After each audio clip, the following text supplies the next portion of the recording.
Hello dear students and welcome back. So इस video में हम लोग पढ़ने जा रहे हैं the stability of carbanion, stability of free radicals और स्टेबिलिटी ऑफ कार्बोकटाइन हमने डिस्कस कर लिया है and now we are going to talk about the stability of carbanion. तो कार्बनाइन भी बाकी दोनों की तरह एक रिएक्शन इंटरमीडिएट है और रिएक्शन इंटरमीडिएट्स क्या होते हैं मैंने थोड़ा सा आपको बताया है, बट आगे चल के और डिटेल में हम इनको डिस्कस करेंगे। तो थोड़ा सा ये डिस्कस करते हैं कि फॉर्मेशन ऑफ कार्बनाइन कैसे होता होगा, right. So let us discuss the formation.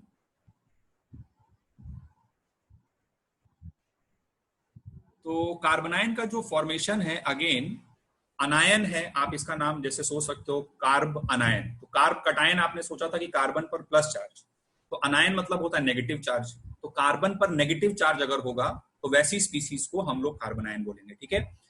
तो कार्बनाइन का जो फॉर्मेशन है बेटा, that is by heterolysis, heterolytic bond cleavage से कार्बनाइन फॉर्म होता है।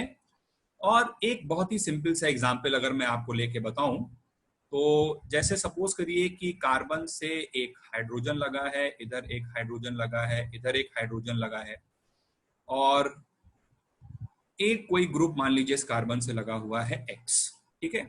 एंड सपोज दैट कि कार्बन इस X से ज्यादा इलेक्ट्रोनेगेटिव है, तो ये जो दो बॉन्ड पेयर ऑफ इलेक्ट्रॉन्स हैं इनको कार्बन अपनी तरफ खींच के रखा होगा, ठीक है। अब सपोज करिए इस बॉन्ड का हेट्रोलाइटिक क्लीवेज हो, और हेट्रोलाइटिक क्लीवेज कुछ इस प्रकार से हो कि ये दोनों जो बॉन्ड पेयर वाले इलेक्ट्रॉन्स हैं ये इस कार्बन के पास चले जाएं, ठीक है। तो इससे अब ध्यान से देखना हमारे पास क्या जनरेट होगा। हमारे पास जनरेट होगा कार्बन, उससे जुड़े हुए हैं 3 हाइड्रोजन एटम्स, और उसके पास है एक लोन पेयर। ये बॉन्ड पेयर कन्वर्ट हो गया किसमें, कार्बन के लोन पेयर में, ठीक है। सेंट्रल एटम जो है वो कार्बन है, तो और साथ में जो है जनरेट हुआ कुछ X पॉजिटिव, ठीक है। तो ये जो स्पीसी बनी यहाँ पे, अब इसको अगर हम लोग थोड़ा सा एनालाइज करें तो इसमें देखिए कार्बन के नियर अबाउट एक तो ये लोन पेयर हो गया, राइट, और कार्बन के नियर अबाउट जो नियर बाय बेसिकली जो इलेक्ट्रॉन्स हैं वो एक ये और एक ये, 3 और 2 5। कार्बन के वैलेंसी शेल में होते हैं 4, यहाँ पे है 5, इसलिए इस पर एक नेगेटिव चार्ज आएगा। तो ये जो स्पीसी बनी जिसमें कार्बन पर नेगेटिव चार्ज आता है या नेगेटिव चार्ज होता है, उस स्पीसी को हम लोग बोलते हैं कार्ब अनायन, ठीक है। तो आइए हम लोग कार्बनाइन की कुछ कैरेक्टरिस्टिक्स डिस्कस करते हैं। ये तो हमने फॉर्मेशन जो है वो डिस्कस किया है। Let us discuss some characteristics of a carbanion.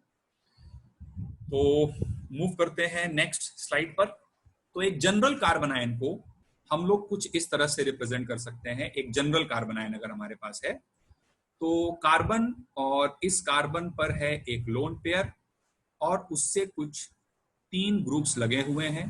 पिछले वाले एग्जांपल में वो तीनों हाइड्रोजन हाइड्रोजन हाइड्रोजन थे, बट वो कोई जनरल ग्रुप्स भी हो सकते हैं, X, Y एंड Z। और इसमें कार्बन पर जो है वो प्रेजेंट है एक नेगेटिव चार्ज, ओके। तो इसकी कैरेक्टरिस्टिक्स हम लोग नोट डाउन करें तो सबसे पहली कैरेक्टरिस्टिक इसकी ये हो जाएगी, पहले तो चलो हम लोग स्टार्ट करते हैं हाइब्रिडाइजेशन से। तो हाइब्रिडाइजेशन निकालने के लिए हमको स्टेरिक नंबर निकालना पड़ता है। स्टेरिक नंबर क्या होता है, number of sigma bonds plus the number of lone pairs.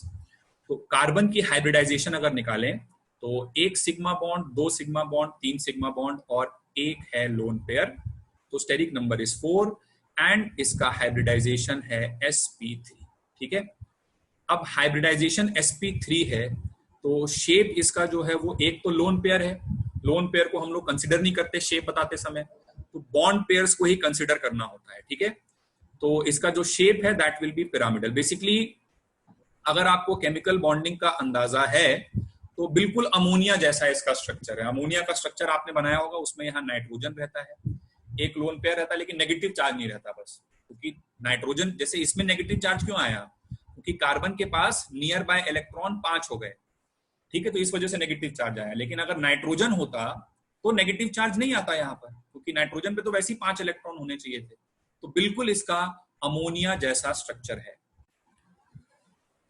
Okay. सो इसकी नेक्स्ट कैरेक्टरिस्टिक पे हम लोग आते हैं। अगली कैरेक्टरिस्टिक इसकी है कि कार्बन के पास अगर हम लोग देखें तो 3 सिग्मा बॉन्ड्स हैं ठीक है, 3 सिग्मा बॉन्ड है प्लस एक लोन पेयर है, ठीक है। और वैलेंसी शेल ऑफ कार्बन में अगर आप टोटल इलेक्ट्रॉन्स जोड़ो, अभी तक तो आपने नियर बाय इलेक्ट्रॉन्स जोड़े थे, बट वैलेंसी शेल में जोड़ो तो 2, 2 4, 2 6 एंड 2 8 लोन पेयर भी है। तो वैलेंसी शेल ऑफ कार्बन में there are 8 electrons. This is the fourth characteristic number 5 के बारे में बात करते हैं। पांचवी कैरेक्टरिस्टिक क्या हो जाएगी भाई, इसका ऑक्टेट कंप्लीट है, ठीक है, ऑक्टेट इज कंप्लीट, ठीक है, ऑक्टेट कंप्लीट है।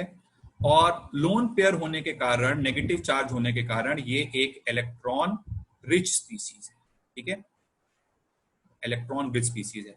कोई अनपेयर्ड इलेक्ट्रॉन नहीं है, तो इसलिए carbon ions will be diamagnetic. There are no unpaired electrons, so it will be diamagnetic. और लोन पेयर ऑफ इलेक्ट्रॉन्स है, वो लोन पेयर ऑफ इलेक्ट्रॉन्स ये किसी स्पीसीज को डोनेट कर सकता है और जिसके पास वेकेंट ऑर्बिटल हो, और इसलिए it can function as a Lewis base, ये एक लुईस बेस की तरह काम कर सकता है, ठीक है। तो ये कुछ कैरेक्टरिस्टिक्स हुई कार्बन आयन की। एंड नेक्स्ट हम लोग थोड़ा सा डिस्कस कर लेते हैं बस जल्दी से इसकी स्टेबिलिटी के बारे में, ठीक है। तो अब बेटा देखना, यहाँ पर कार्बन आयन में जो स्टेबिलिटी का कॉन्सेप्ट है, जो स्टेबिलिटी का फंडा है, वो जस्ट उल्टा होने वाला है, ठीक है। क्योंकि कार्बन आयन में पहले से कार्बन पर एक नेगेटिव चार्ज है, तो अब ये एक्स, वाई और जेड कार्बन आयन की स्टेबिलिटी को कैसे इन्फ्लुएंस करेंगे। इस पे नेगेटिव चार्ज है, तो अगर ये एक्स, वाई और जेड प्लस आई वाले ग्रुप्स हुए, मतलब पहले से नेगेटिव चार्ज है और इन लोगों ने और इलेक्ट्रॉन डेंसिटी पंप कर दी, तब तो पहले से नेगेटिव चार्ज था और ज्यादा चार्ज उस पर बढ़ जाएगा। और मैं आपको बता चुका हूं कि चार्ज का बढ़ना is not a good thing from the point of view of stability, ठीक है। तो ये जो एक्स, वाई और जेड है, अगर ये प्लस आई लगाएंगे तब तो काम बेकार हो जाएगा, स्टेबिलिटी बिगड़ जाएगी, क्योंकि नेगेटिव चार्ज पहले से है। तो अब आप क्या चाहोगे कि इनके स्टेबिलिटी बढ़ाने के लिए इनके इफेक्ट्स कैसे हों, इनके इफेक्ट्स विड्रॉइंग वाले हों, तो खुशी की बात है, क्योंकि माइनस आई अगर लगाएंगे तो इस नेगेटिव चार्ज की डेंसिटी को कुछ कम करेंगे और इस वजह से स्टेबिलिटी जो है वो इंक्रीज कर जाएगी, ठीक है। तो यहां पे हम लोग लिख सकते हैं कि कार्बन आयन की जो स्टेबिलिटी है, it is directly proportional to minus I. जितना ज्यादा माइनस आई होगा उतना ज्यादा स्टेबल कार्बन आयन होगा, and inversely proportional to plus I. Plus I अगर लगने लगा तो कार्बन आयन की स्टेबिलिटी हो जाएगी कम, ठीक है। So this was about the logic of stability of carbon ion. And अब नेक्स्ट हम लोग करने जा रहे हैं अगेन हमेशा की तरह बहुत बहुत सारे सवाल, जिसमें से कुछ के मैं आंसर बताऊंगा और कुछ के आंसर आपको कमेंट सेक्शन में, मैं मतलब क्वेश्चन दूंगा बट आंसर नहीं बताऊंगा, आपको कमेंट सेक्शन में अपना रिप्लाई पोस्ट करना होगा, ठीक है। तो आइए हम लोग अब स्टार्ट करते हैं some problems based upon the stability of carbon ion. तो आते हैं एग्जांपल्स। आपको सब में स्टेबिलिटी का ऑर्डर बताना है, बहुत सारे क्वेश्चन आपका इंतजार कर रहे हैं। ये रहा पहला question. So first question is कि हमको कार्बन आयन दिया हुआ है, 3 कार्बन आयन हमें दिए हुए हैं, ठीक है। मैं सिर्फ नेगेटिव चार्ज बना रहा हूं, अंडरस्टूड है नेगेटिव चार्ज है तो वो लोन पेयर वहां पर है, बार बार लोन पेयर मैं नहीं दिखाऊंगा, बहुत कम्बरसम हो जाता है वो, तो सिर्फ नेगेटिव चार्ज दिखा रहा हूं। आपको समझ जाना है कि वहां पे कार्बन पे लोन पेयर है तभी नेगेटिव चार्ज है, ठीक है, नहीं तो फिर तो पॉजिटिव हो जाता, कार्बोकैटायन हो जाता। तो पहला कार्बन आयन ये दिया हुआ है, दूसरा कार्बन आयन ये दिया हुआ है, और तीसरा कार्बन आयन हमको दिया हुआ है ये, ठीक है। These are the 3 carbon ions. And आपको काम क्या करना है, ये सिंगल बॉन्ड ही है, ठीक है। आपको क्या काम करना है, आपको हमेशा की तरह इनकी स्टेबिलिटी का ऑर्डर बताना है। तो आइए बेटा हम लोग सोचते हैं। अब ये वाला जो कार्बन आयन है ये है 3 डिग्री का कार्बन आयन, ठीक है, क्योंकि जहां पे कार्बन पे नेगेटिव चार्ज है वो 3 और कार्बन से जुड़ा है। ये कार्बन आयन एक 2 डिग्री का कार्बन आयन है, क्योंकि जहां पे कार्बन पे नेगेटिव चार्ज है वो 2 कार्बन से जुड़ा है। And this is a 1 degree carbon ion. हो सकता है कि कार्बोकटायन और फ्री रेडिकल पढ़ते पढ़ते आपका मन करे बोलने का सर 3 डिग्री, मतलब एक जुबान पे चढ़ जाता है ना sir 3 degree greater than 2 degree greater than 1 degree, लेकिन अगर आपने ऐसा कर दिया तो गलत हो जाएगा। देखो यहां पर तो उल्टा काम चलेगा ना बेटा, 3 डिग्री वाले में नेगेटिव चार्ज है, ऊपर से 3 प्लस आई लग रहा है, तो इसकी स्टेबिलिटी तो सबसे पुअर होगी, इसमें प्लस आई सबसे कम है तो इसकी स्टेबिलिटी सबसे ज्यादा होगी। तो कार्बनायन में स्टेबिलिटी का ऑर्डर जस्ट रिवर्स हो जाता है ना। वहां पर क्या होता है कि 3 डिग्री सबसे कम स्टेबल होता है, उससे ज्यादा स्टेबल 2 डिग्री होता है, उससे ज्यादा स्टेबल 1 डिग्री होता है, और उससे ज्यादा स्टेबल मिथाइल होता है। वैसे इसको मिथाइल नहीं बोलते, मीथानाइड बोलते हैं, क्योंकि नेगेटिव चार्ज आ गया। तो नेगेटिव चार्ज आ गया तो जैसे क्लोराइड है ना, ब्रोमाइड, वैसे इसको बोलते हैं मीथानाइड, ठीक है। तो दिस इज मीथानाइड, तो नेगेटिव चार्ज इसकी स्टेबिलिटी सबसे ज्यादा होगी। तो कुछ और क्वेश्चंस करते हैं, आइए नेक्स्ट क्वेश्चन नंबर 2 पे आते हैं। नेक्स्ट क्वेश्चन सब लोग नोट करें, अगला question number 2। Question number 2 is कि हमें 2 कार्बन आयंस दिए हुए हैं, और बच्चों सब लोग नोट्स बनाते चलें, ठीक है। आप जब तक अपने हाथों से बनाकर लिख कर नहीं देखोगे तब तक आपका मतलब आपको समझ में आ जाएगा, बट आप कभी एग्जाम में जब जरूरत पड़ेगी तो याद नहीं आएगा। So it is very important कि आप जब भी पढ़ें आप उसको खूब लिखें, खूब लिखें।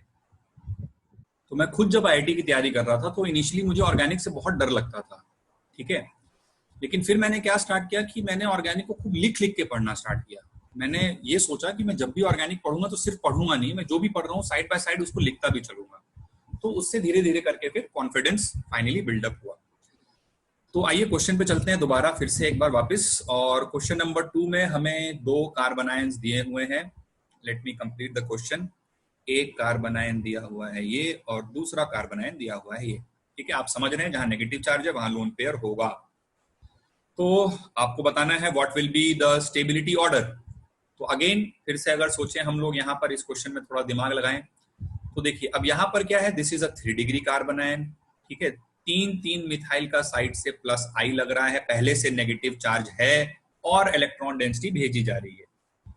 ये एक 1 डिग्री का कार्बन आयन है, इस पे प्लस आई लग रहा है बट थोड़ा लग रहा है, रिलेटिवली कम है, तो नेचुरली इस कार्बन आयन की स्टेबिलिटी इस वाले से ज्यादा होगी, right. B will be more stable than A, so to speak, ठीक है।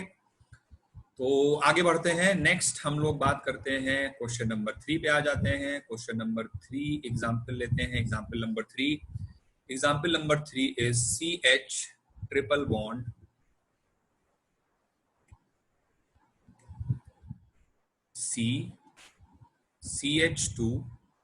CH2 माइनस, ठीक है। एक कार्बन आयन ये दिया हुआ है, और दूसरा कार्बन आयन नीचे बना देता हूं, CH2 double bond CH single bond CH2 minus, ठीक है। तो इन दोनों कार्बन आयंस में हमें कंपेयर करना है स्टेबिलिटी, ठीक है। तो आइए देखते हैं आप कैसे कंपेयर करेंगे। देखिए CH2 माइनस CH2 माइनस, इतना पार्ट ये तो दोनों कार्बन आयंस के लिए सेम है। अच्छा, ग्रुप्स यहां पर लगा हुआ है एक C ट्रिपल बॉन्ड C, जिसमें कार्बन की हाइब्रिडाइजेशन होती है sp और इसका इफेक्ट होता है -I, और यहां पर जो ग्रुप लगा हुआ है वो है C डबल बॉन्ड C, जिसमें कार्बन की हाइब्रिडाइजेशन होती है sp2 और इसका भी इफेक्ट होता है -I, लेकिन इसका -I ज्यादा होता है, ये बात आपको पता है, मैंने पहले भी याद भी करवाई है आपको। तो इसका -I अगर ज्यादा है तो ऊपर वाले की स्टेबिलिटी ज्यादा हो जाएगी, मतलब स्टेबिलिटी का साइन ऐसे खुलेगा, this will be more stable, ऊपर वाला, ठीक है। So this was question number 3। आगे बढ़ते हैं, बहुत सारे क्वेश्चन मैं आपके लिए लाया हूं ताकि आपकी खूब अच्छे से प्रैक्टिस हो जाए। क्वेश्चन नंबर 4, क्वेश्चन नंबर 4 है, चलिए इसको सब लोग अटेम्प्ट करिए। और सिंपल सा क्वेश्चन है, ये 2 कार्बन आयंस दिए हुए हैं, यहाँ पर लगा है फ्लोरीन और फ्लोरीन, ठीक है। तो चलो भाई बताओ इन दोनों कार्बन आयंस में which carbon ion will be more stable. तो अब देखो यहाँ पर बेसिक जो ये भी 2 डिग्री है, दोनों की डिग्री तो सेम है, लेकिन यहाँ पर लगे हुए हैं क्या, यहाँ पर मिथाइल और मिथाइल लगे हुए हैं, और यहाँ पर 2 फ्लोरीन लगे हैं। फ्लोरीन का इफेक्ट क्या होता है, -I, तो माइनस आई कार्बन आयन की स्टेबिलिटी बढ़ाएगा, फोर्थ में सेकंड की स्टेबिलिटी ज्यादा आएगी। ठीक है, let's do some more questions और एग्जाम्पल करते हैं। एग्जाम्पल नंबर 5 की तरफ चलते हैं। एग्जाम्पल नंबर 5 है, इसको सब बच्चे अटेम्प्ट करें। CH2 माइनस CH2 माइनस और यहां पर लगा हुआ है F और दूसरा एक और कार्बन आयन बनाते हैं CH2 माइनस, लोन पेयर होगा कार्बन के पास, यहां पे लगा हुआ है Cl। ठीक है, तो इसमें स्टेबिलिटी कंपेयर करना है अब हम लोगों को। कैसे करेंगे भाई, देखिए जो डिफरेंस है वो इधर फ्लोरीन है इधर क्लोरीन है, दोनों का इफेक्ट क्या होता है माइनस आई, और फ्लोरीन का माइनस आई क्लोरीन से ज्यादा होता है, फादर कलेक्टर ब्रदर इंस्पेक्टर, तो दिस इज मोर इलेक्ट्रोनेगेटिव, तो इसकी स्टेबिलिटी ज्यादा हो जाएगी। ठीक है, तो आइए कुछ और अच्छे क्वेश्चन करते हैं। क्वेश्चन नंबर 6 पे आते हैं। क्वेश्चन नंबर 6 देखते हैं। क्वेश्चन नंबर 6 इज कि देखो ये थोड़ा बढ़िया सवाल है, सब लोग इसे सोच के बताएं। यहाँ लगा है क्लोरीन और यहाँ लगा है डबल बॉन्ड। ठीक है, ये कार्बन आयन दिया हुआ है और दूसरा एक और कार्बन आयन दिया है जिसमें कि यहां पर लगा है डबल बॉन्ड। ठीक है, और यहां पर लगा है क्लोरीन। ये दो कार्बन आयन्स हमें दिए हुए हैं और इन दोनों कार्बन आयन्स की हमें कंपेयर करनी है। एक मिनट, ये क्वेश्चन में थोड़ा सा मैं चेंज करता हूं। चेंज मैं इसलिए कर रहा हूं क्योंकि अभी हमने एक चीज आगे चल के पढ़ेंगे जिसको बोलते हैं रेजोनेंस। ठीक है, तो वो कॉन्सेप्ट अभी डिस्कस नहीं किया, इसीलिए मैं चेंज कर रहा हूं। तो ये है कार्बन आयन मान लीजिए। ठीक है, तो ये दो कार्बन आयन्स हैं और हमें इन दोनों की स्टेबिलिटी का ऑर्डर जो है वो कंपेयर करना है। We have to compare the stability order of carbon ions. ठीक है, ये मैंने क्यों किया अभी यहाँ पर ऐसा, क्योंकि जो पोजीशन पे मैंने छोड़ दिया था उसमें रेजोनेंस पॉसिबल था। ठीक है, तो ऑब्वियसली अभी आपने रेजोनेंस नहीं पढ़ा है, तो वो कॉन्सेप्ट आगे हम लोग पढ़ेंगे अभी एक दो वीडियो के बाद। तो आप फॉर द टाइमिंग ये क्वेश्चन इसको चेंज कर लो, है ना, इस तरह से क्वेश्चन बनाओ। तो अब ये करने लायक है। तो अब इसमें किसकी स्टेबिलिटी ज्यादा होगी? देखो क्लोरीन और डबल बॉन्ड तो दोनों जगह पर है। ठीक है, लेकिन क्लोरीन पहले तो हमेशा आपको मोर डोमिनेटिंग ग्रुप के हिसाब से सोचना होता है। तो इसका भी माइनस आई है और इसका भी माइनस आई है, लेकिन ज्यादा स्ट्रॉन्गर माइनस आई क्लोरीन का है। तो क्लोरीन जहां पर पास होगा वहां पर माइनस आई ज्यादा लगाएगा। We will always think according to the more dominating group. ज्यादा डोमिनेटिंग चीज जो है वो डिसाइड करेगी कि मतलब पलड़ा जो है वो किस तरफ का भारी है। ठीक है, तो क्लोरीन जो है वो ज्यादा स्ट्रॉन्गर माइनस आई ग्रुप है और वो यहाँ पर पास में है, तो उसका माइनस आई ज्यादा स्ट्रॉन्ग होगा, तो उसकी भी स्टेबिलिटी ज्यादा हो जाएगी। 6 की stability will be more, right. आगे बढ़ते हैं, क्वेश्चन नंबर 7 पर आ जाते हैं। क्वेश्चन नंबर 7 देखते हैं एक बार। क्वेश्चन नंबर 7 इज कि हमें एक कार्बन आयन दिया हुआ है NO2 और दूसरा कार्बन आयन हमें दिया हुआ है, यहाँ पे कार्बन आयन है और इधर लगा हुआ है NF3 पॉजिटिव। ठीक है, ये दो कार्बन आयन हमें दिए हुए हैं। तो अब बताइए किसकी स्टेबिलिटी ज्यादा होगी, आपको सोचना है इसमें। ठीक है, तो यहाँ पे जो ग्रुप्स हैं दोनों के माइनस आई हैं, लेकिन पॉजिटिव चार्ज वाले का माइनस आई तो नो डाउट ज्यादा होगा। ना फरहान ना ऋतिक याद आ रहा होगा आपको, वैसे भी प्लस चार्ज है, लॉजिकली सोचो इसका माइनस आई ज्यादा होगा, सो इसकी stability will be more. Alright, let's move ahead. कुछ और क्वेश्चंस देखते हैं based upon the application of stability of carbon ion. Inductive effect का एप्लीकेशन चल रहा है। क्वेश्चन नंबर शायद 9 है ये। ठीक है, तो अगला क्वेश्चन देखिए। अगला क्वेश्चन है कि हम लोगों को एक कार्बन आयन ये दिया हुआ है और दूसरा कार्बन आयन हमें ये दिया हुआ है। ठीक है, इन दोनों कार्बन आयन्स में हमें कंपेयर करनी है stability.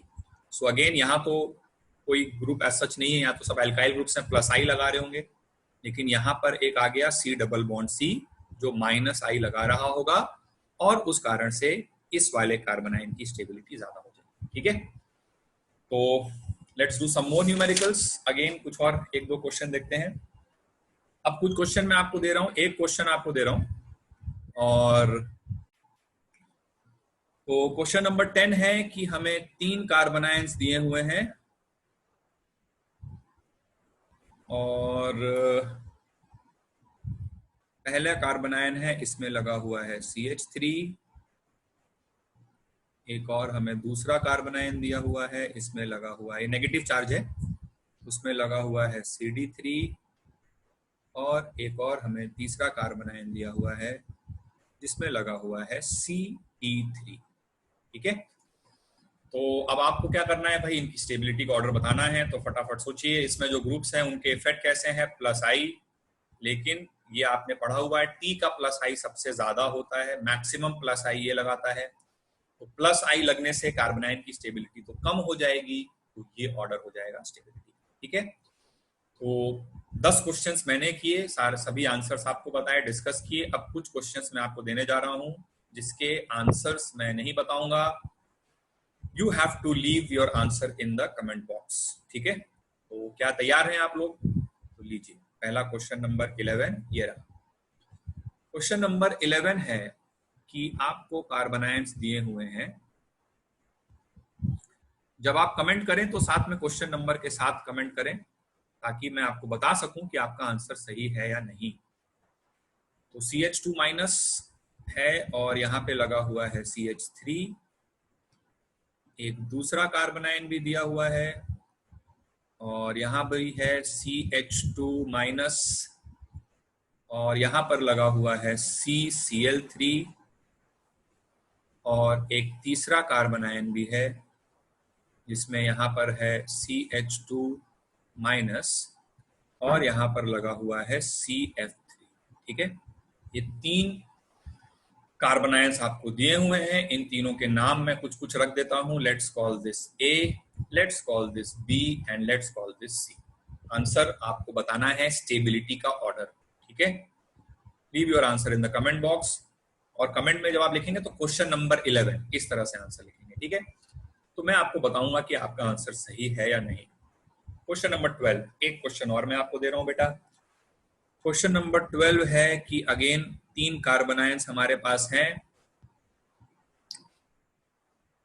We have 3 carbon ions. ठीक है, और इसमें सब्स्टिट्यूएंट्स लगे हुए हैं 2 मिथाइल, इसमें सब्स्टिट्यूएंट लगा है 1 क्लोरीन और 1 फ्लोरीन, और इसमें सब्स्टिट्यूएंट लगा है 2 क्लोरीन। ठीक है, so this is question number 12। Carbon ions के नाम A, B and C, you have to predict the stability order। And एक क्वेश्चन आपको मैं और दे देता हूं, चलिए जगह बची है तो एक क्वेश्चन और दे देता हूं। तो एक क्वेश्चन और है कि आपको कार्बन आयन दिया हुआ है, सिंपल सा ही क्वेश्चन है, कार्बन आयन दिया हुआ है और इससे लगा हुआ है this is F, this is F and F, और एक और दूसरा कार्बन आयन भी दिया हुआ है और इससे लगा हुआ है F, F, F और F। ठीक है, this is carbon ion A and this is carbon ion B। ठीक है, तो ये क्वेश्चन नंबर 11, 12, 13 आपकी ड्यूटी है, इसे आपको सॉल्व करना है, स्टेबिलिटी का ऑर्डर बताना है and drop your comments in the comment box. ठीक है, मैं आपको बता दूंगा वहां पर अगर आपका आंसर सही है या नहीं। So that completes our stability of intermediates, और हमने काफी डिटेल में पढ़ा, बहुत सारे क्वेश्चंस किए। तो first application of inductive effect हमारा खत्म होता है, और सेकंड एप्लीकेशन मैंने एक और बताया था, acid and base strength comparison, which we are going to begin in the next video. Keep watching Synergy Education के चैनल को, keep watching my videos and God bless you all.